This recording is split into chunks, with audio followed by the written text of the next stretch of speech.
هاوڕێیان کاتێککە ئەو ڤیددیوانە من کۆنڤێرت دەکەم کوالتی ڤیددیوەکە نزمە تۆ دەتوانیت بە پرۆگرامی VLC Player بە VLC Player تۆ ئەوە VLC Media Player دەتوانیت ئەو کوالتی ئەو ڤیددیو بەرزکەیتەوە چۆن دەبڵ کلیکی لەسەر کە فوو شاشە دەبێسیکەن کوالتیەکەی دەبڵ کلیکی لەسەر بکەی کوالتیەکەی بەرزتر دەبێتەوە بە وازحی دەبینێت چێکن ئێستا غێمە تەڵقە ئێستا کە دەبڵ کلیکی لەسەر دەکەی زۆر بە وازحی بە جوانین دەردەکەوێت.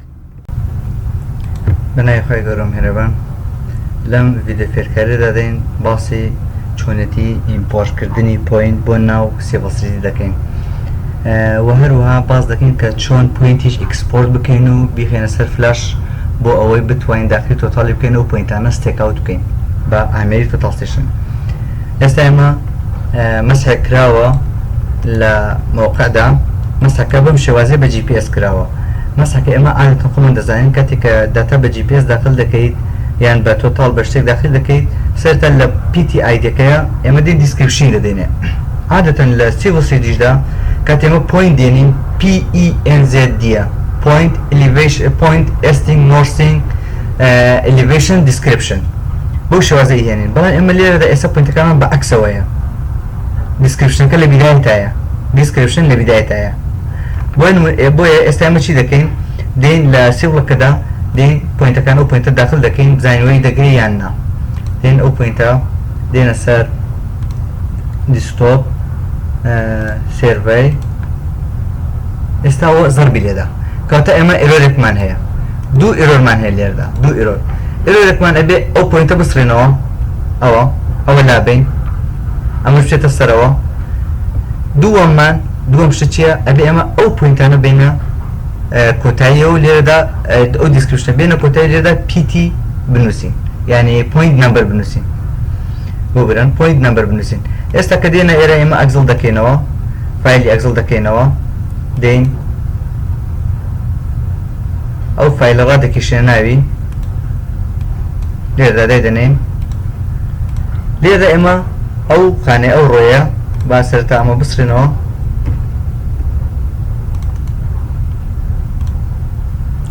دێین ئەم ڕۆیە کەتەکەی لەم ڕۆی دایدەنین لێرەدا دەنووسین 1 2 لێرەدا ئێمە ئەو دوو ژمارەیە کلیکی لەسەر دەکەین پێویست ناکات 3 4 5 ئەوە بنووسین یان ڕایکێشنە خوار دەبڵ کلیک لەسەر ئەوە بکە و خۆی دەڕۆتە خوارەوە تاوا دەبێت. دێین فایلەکە سیڤ دەکەین سیڤ ئاس لە دیسکتۆپ سیڤ یەکەین بەناوی چیەوە بۆ شێوازە کۆپی دەکەین بە تاب دلیمیتد سیڤ یەس ئەوەدا دەخێنەوە دێین ئەو ئێستا ئەو فایلەکەمان ببینن ئەمەیان چ فەرقێکی هەیە سەیری فەرقیانکەن ئەوە دیسکریپشنەکەیە هێنامانە ئاخیر لێردا پۆینت نەمبەرەکەمان هێنا بە تاب دلیمیتد ڕێکمان خست. ئێستا ئەگەر ئەم پۆینتانە داخلی سیڤڵەکە بکەین دێنە سەر پۆینت پۆینت دێن لێرەدا سەحی لێدرا بە PNZD ئۆکەی دەکەین دێین پۆینتەکان ئۆڵ پۆینت هەڵدەبژێرین بۆی پۆینتەکانمان بۆ بێنێت بۆ نمونە بە بێنچمارک بهێنین پۆینتەکان دیسکریپشنەکەیشان پێ نیشاندان ئۆکەی ببین پۆینتەکانمان لێرەدا زیاد بوون بە سکەلەکەشی گەورەتر بکەین ئەوەش پۆینتەکانمان ئێمە لێرەدا ئەو پۆینتانە هی ئێمە ئەوانە پۆینتی ئێمە با بە پۆلی لاین بەیەکیان بگەێنین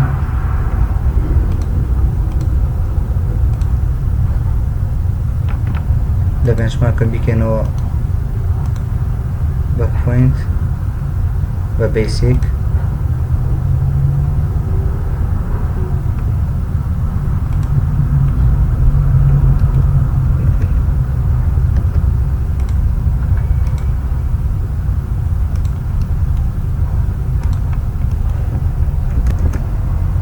ئێمە ئێستا پۆینتەکانمان بەم شێوازە بوون ئەوە پۆینتەکان ئێمەیە بەم شێوازی پۆیلانە پۆینتەکانمان دروست بوون ئەوە ئەو پۆیلانە پایپێکە لێدا ڕامان کێشاوە ئامانێناوە بۆ ئێرە.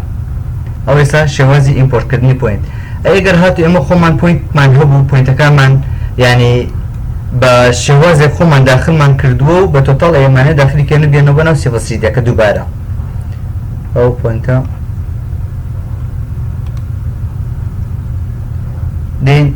دێنە point creation tools دێنە ئێرە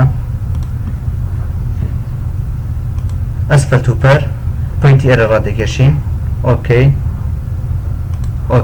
ئەو شێوازی ئیمپۆرتی پوینتی تر بەو شێوازەیە دێن لە ئەسفەل توپەرەکەیدا لە ئەو پوینتەکەدا بە ئێمە خۆمان ئەسفەل توپەرمان خەزم کردووە.